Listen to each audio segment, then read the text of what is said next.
اکثر خلک دا ګیلې کوي وایي دعاګانې غواړو دعاګانې مو قبلیږي نه. نو داسې خلکو ته زه وایم چې دا نن د جمعې ورځ ده، په دې ورځ باندې تاسو ته الله یو موقع یو خاص وخت درکوي چې وغواړئ زما نه چې څه غواړئ چې زه درته درکم.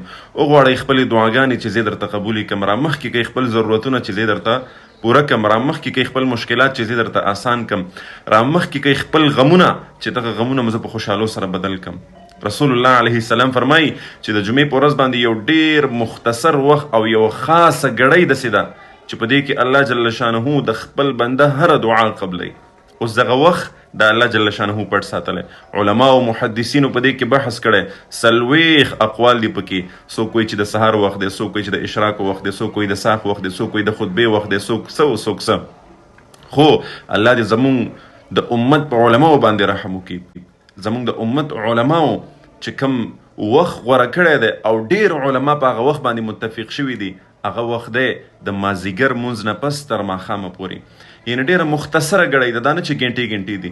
ماښام ته نږدې وخت د مازدیګر مونځ نه پس کله چې د مازدیګر دا مونځ په قضا کېدو شي او د ماښام دا وخت رانږدې شي، په دغه وخت کې وایي کوم مسلمان چې لاس اوچت کړي او خپل رب ته دعاګانې شروع کړي، نو وایي الله جل شانه به د دعاګانې قبولې کړي.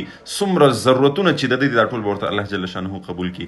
نو نن د جمعې مبارکه ورځ ده، دغه وخت دغه ساعت درنه مس نشي او په دغه وخت په دغه ساعت کې نن جمعه را روانه جمعه هره جمعه دعاګانې د خپل رب نه غواړئ، انشاءالله العظیم الله به درته قبلوي. او دغه وخت دا ډېر قیمتي وخت دی. الحمدلله زموږ انلاین کلاسز شروع شوي دي. که چېرته تاسو خپله یا خپلو بچیانو ته په خپله نګرانۍ کې انلاین د قرآن زده کړې په خپل کور کې ورکول غواړئ، نو همنن زموږ سره اړیکه ونیسئ. دغه زموږ د وټساپ شمېره ده. زموږ په اکیډمۍ کې تاسو ایډمیشن کولی شئ.